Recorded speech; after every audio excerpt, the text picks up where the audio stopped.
Only qualified personnel should service and install Napoleon appliances and accessories. See product manual for details. This video will demonstrate how to change a manifold on a Napoleon Prestige PRO gas grill. To perform this service, you will need gloves, zip ties, safety glasses, a 1/4-inch drive wrench, or socket, a 5/8-inch wrench, an adjustable wrench, and wire cutters. To begin, disconnect all power and fuel sources from the grill, so it can be safely serviced.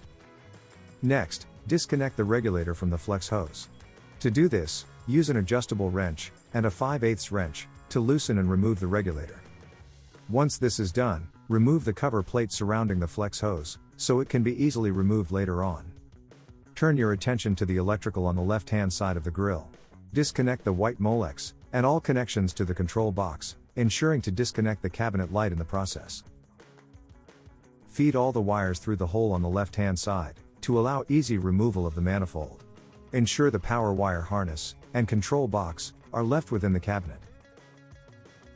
Next, disconnect the side burner, and rear burner supply tubes. This will isolate the manifold from the grill. Locate the hand screws that secure the control panel to the grill, under the left and right side of the panel. Remove both screws, using a 1/4-inch drive wrench, or socket. Lift the lid of the grill, and remove the cooking grids and sear plates. This provides access to the burner tubes, which must be loosened slightly, using a wrench. Remove the control knobs, and the left screw from the bezels. This allows the bezels to be removed from the control panel, and unplugged from the wire harness. Once all of the bezels are disconnected, remove the control panel from the grill, by lifting it from the bottom. This will allow the valves to easily be removed from the loosened burner tubes. Place the control panel on a non-abrasive surface, with the manifold facing upward. Using a 1/4-inch drive wrench or socket, remove both of the outermost screws. This will free the bracket from the control panel, and allow you to unplug the sensor and logo light. Set the bracket aside. Next, unclip the blue Molex plugs on either end of the control panel, and carefully cut the zip ties that secure the wire harness to the manifold. When the wire harness has been removed, flip the control panel over.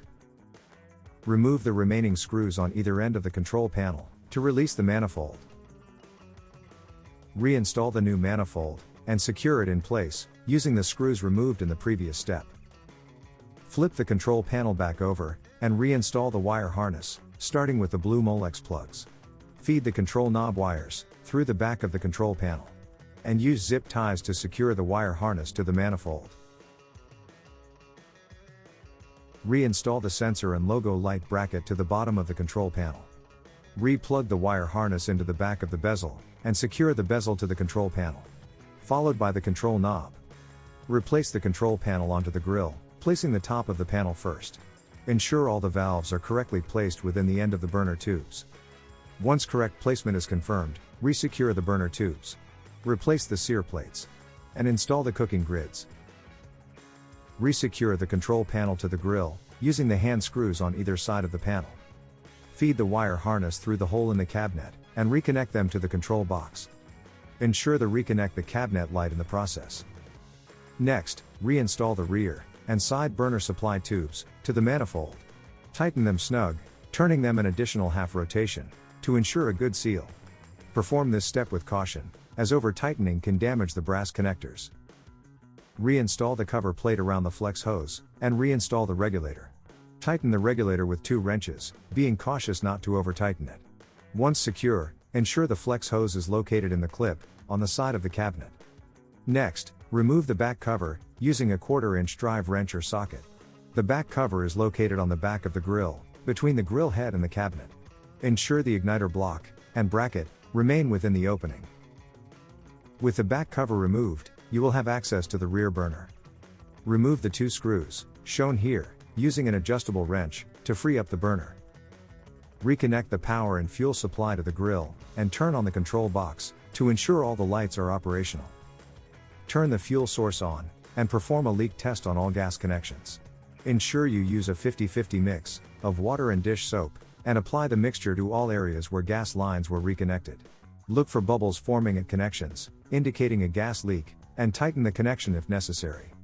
Next, apply the mixture to the rear burner supply tube. Have an additional person help by turning on the rear burner control knob while you move to the back of the grill. Take the rear burner off of the orifice, and plug it with your thumb.